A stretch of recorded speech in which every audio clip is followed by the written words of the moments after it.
Convenido Soto Reyes y yo en el reparto del presupuesto global. Yo reuní uno a los líderes de mi grupo.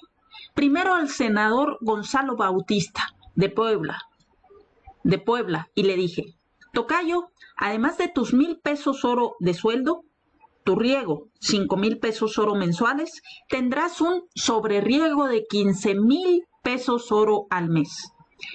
Me reuní con el licenciado Ezequiel Padilla y en los mismos términos le participé que su sobreriego alcanzaría a 10,000 pesos oro mensuales.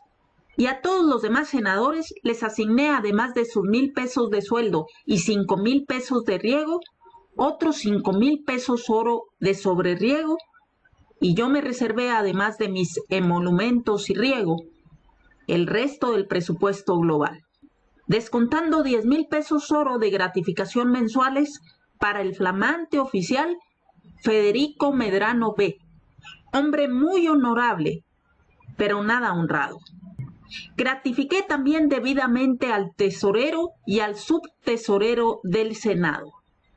El primero, llamado Mercadito, que actualmente posee un muy buen cultivado rancho en el estado de Tlaxcala, y el segundo, llamado Gonzalo, también fue gratificado proporcionalmente. Estos dos entonces jóvenes, de los cuales solo Mercadito vive, habían sido empleados de la tesorería de la Cámara de Diputados durante muchas legislaturas que yo jefaturé. Por lo tanto, me eran completamente adictos. Yo no sé qué opinen los moralistas, pero para mí la moral en la política es un árbol que da moras. Y además, sé que el político debe vivir de la política y asignarse sus emolumentos según la fuerza de que disponga. Pues entre más grande es su poder, más grandes son sus compromisos y responsabilidades. Y a mí no me iba a pasar lo que a José María Maytorena, el infidente de Sonora, que siendo el más grande hacendado del estado, cuando entró a la política, se tragó 30 años de destierro en la miseria. Y ya viejo, terminó viviendo de una especie de caridad que para él acordó el presidente Cárdenas, reconociéndolo como general asimilado, ni lo que le pasó al ingeniero y general Rodríguez Cabo, que cuando entró a la política era dueño de la hacienda de Limón en Lago Azteca, poseía 350,000 hectáreas de tierra de las mejores del mundo, y que también se fajó sus 12 años de destierro en la pobreza y terminó en Tamuín, vendiendo carbón vegetal de algún pequeño charrasquillal que le quedó.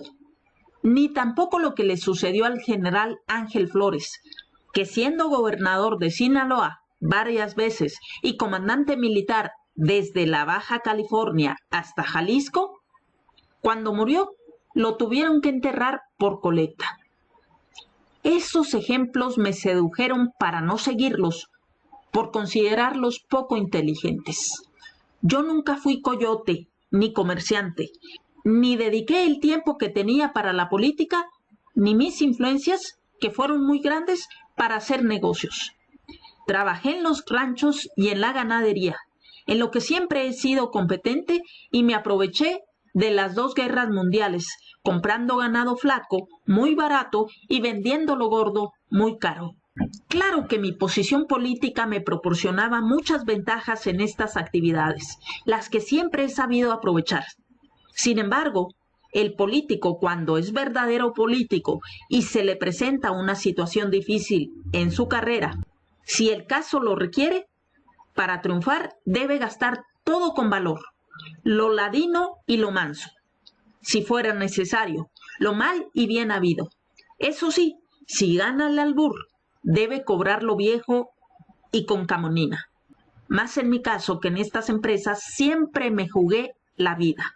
Y como quedamos en paz, por lo pronto, Soto Reyes y yo, me trasladé por la casi carretera que era entonces México-Laredo, hasta el entronque con una brecha que habíamos construido mis elementos locales y yo, de Pujal a Tamuín, y llegué como quería yo regresar a mi patio, con los laureles del triunfo, como jefe de la mayoría del Senado, y como decía Villa, En la bolsa traía pesos y en la cintura cartuchos. Pues regresar uno jodido a su tierra, más vale no regresar. Los huastecos se concentraron en Tamuín, en forma de avalancha, pues no me habían visto desde mi regreso al país, y con el primero que me encerré a hablar fue con el coronel Braulio Romero, que era a veces presidente municipal de Villa Guerrero, hoy Tamuín, o a veces, para no quebrantar el principio de no reelección, fungía en el puesto alternativamente uno de sus caporales. Braulio era el huasteco que más confianza le tenía. Conocía muy bien la región, la gente, la idiosincrasia de sus habitantes y hablaba un poco menos de huasteco que yo. Me era muy leal. En nuestra primera plática yo le dejé hablar en todo lo que a la huasteca se refería y estuve de acuerdo con él en sus puntos de vista. Pero cuando llegamos a hablar de política nacional, vi que estaba a punto o más desorientado que Pepe Santos Alonso.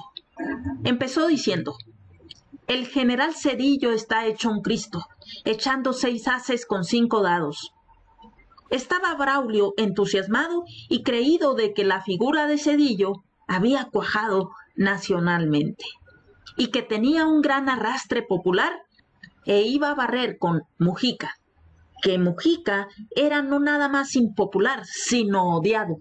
Acababa de pasar la rebelión cristera y el principal jefe pacificador de Jalisco y Guanajuato había sido Zedillo, quien después de vencidos los cristeros, se dedicó a atraerse a los jefes de arma y meterse muy duro con el clero y con la reacción.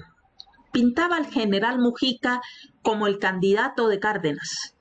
Y para entonces Cárdenas ya tenía muy mal ambiente en las clases conservadoras, que entonces eran muy fuertes. Todavía no expropiaba el petróleo, pero ya había expropiado a los algodoneros de la laguna y a los henequeros de Yucatán, y había provocado la huelga de electricistas, donde se produjeron grandes manifestaciones contra el presidente Cárdenas por los apagones en la Ciudad de México en el año de 1937. Cuando Braulio Romero terminó de hablar, le dije que Zedillo tenía gordura de pelillo, que en términos ganaderos huastecos quiere decir gordura falsa. Cuando el ganado come el zacate tierno recién nacido, y Mujica es un novillo enchamalado. Las reses que comen chamal, que es una hierba del campo que se da en Tamaulipas y las huastecas, quedan paralíticas, de medio cuerpo para atrás, y Mujica ha comido el chamal del comunismo. Solo se mueven apoyándose en las manos. Avanzan con mucha dificultad, pues van arrastrando el medio cuerpo trasero, incluyendo las patas. Braulio me entendió inmediatamente y como yo era su oráculo en política, se enfrió rápidamente su entusiasmo zedillista. Yo le dije: ustedes aquí en la Huasteca no tienen por qué dar color hasta que yo diga, mientras cultiven la amistad de Zedillo, para que no provoquen su enojo y se eche encima de nuestros amigos en perjuicio de ellos y de la Huasteca. Bueno, me dijo Braulio Romero, empleando un término que él y yo usábamos con frecuencia cuando era el caso. Por ahora seremos zedillistas hipócritamente. Y le contesté yo: exacto. Regresé a la Ciudad de México después de refrescar mi prestigio político en la Huasteca, pues Zedillo, que era entonces ministro de Agricultura y Fomento, constantemente quería absorber directamente las fuerzas políticas de la región. Reanudé mis actividades en México, empezando por frecuentar constantemente a mi viejo y querido amigo, el general Andrés Figueroa, ministro de Guerra y Marina. Nos conocimos en la batalla de Mápula, Chihuahua, contra Francisco Villa. Los dos éramos mayores. Él, jefe de un batallón de la Brigada Figueroa, al mando de su tío, el general Rómulo Figueroa, y yo, mayor primer ayudante del Cuerpo del Ejército del Noreste, a las órdenes del general Jacinto Treviño, que para entonces ya estaba destrozado y refundido en la división que mandaba el general Francisco Murguía y en cuyo Estado Mayor me tocó el honor de concurrir a esa batalla. Ahí, después de la acción, nos conocimos Andrés Figueroa y yo en el carro especial del general Francisco Murguía, que estaba brindándonos a un numeroso grupo de jefes y oficiales copas de coñac y dándonos instrucciones para ir a Chihuahua a recuperar la plaza que nosotros habíamos perdido a las órdenes del inepto general Jacinto Blas Treviño. Figueroa y yo nos identificamos inmediatamente, pues él era sobrino de su entonces jefe, el general de brigada Rómulo Figueroa, y yo hermano del general Pedro Antonio Santos, jefe de la Revolución Maderista en San Luis Potosí. Mi hermano Pedro Antonio y los Figueroa, desde el maderismo, trabaron estrecha amistad. Yo lo sabía muy bien y Andrés Figueroa también tenía la tradición, e inmediatamente empezamos a tratarnos de tú. Después volvimos a estar muy cerca por bastante tiempo. Andrés Figueroa, ya general brigadier, que fue a sustituir a mi hermano Samuel como comandante militar al estado de San Luis Potosí, y yo que era diputado a la legislatura local y líder de esa cámara, le presenté a mi hermano, al general Andrés Figueroa, cuando éste le hizo entrega de la zona militar. Fui el amigo más cercano del ya general Andrés Figueroa, mientras duró él como comandante militar del estado, y hacíamos recorridos juntos, especialmente por la Huasteca, en donde le reunía yo grandes contingentes de campesinos, especialmente indios huastecos. Lo invitaba a las danzas que los indios celebraban y que por influencia mía las dedicaban en su honor. Hicimos en ese tiempo Figueroa y yo fraternal amistad, y cuando estaba como embajador en Bélgica, he dicho ya que teníamos constante contacto por correspondencia y me mandaba puros mexicanos, los que yo obsequiaba a los grandes personajes de la política belga.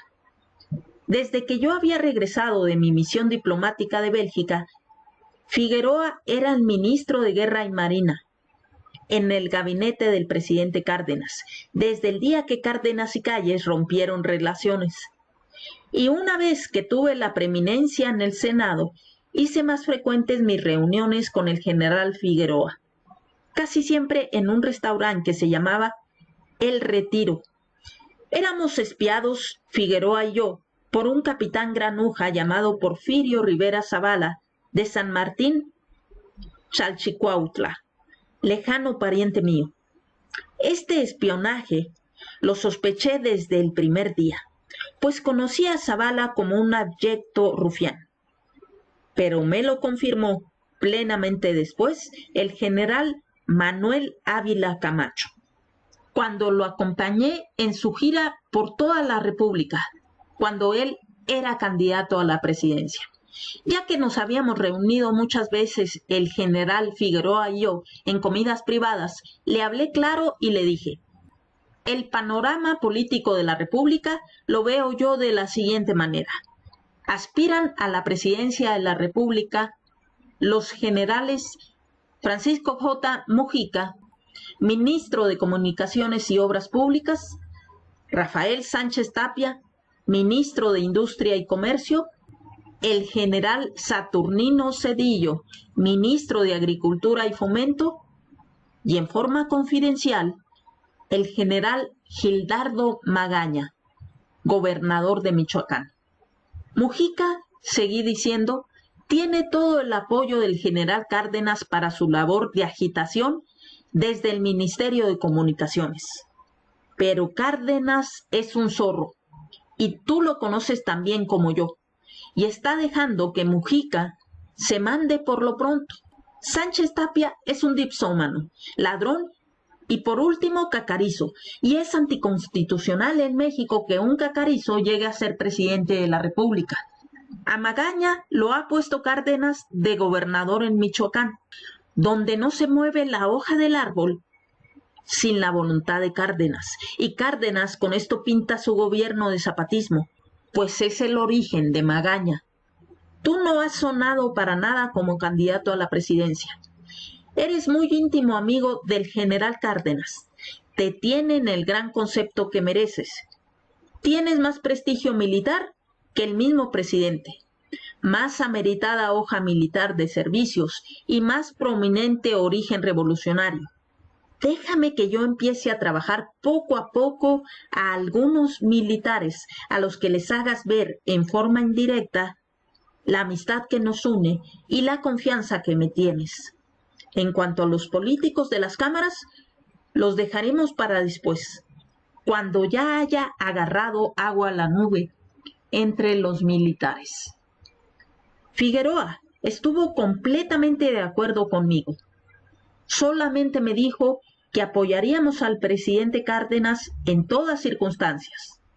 Y yo me manifesté de acuerdo.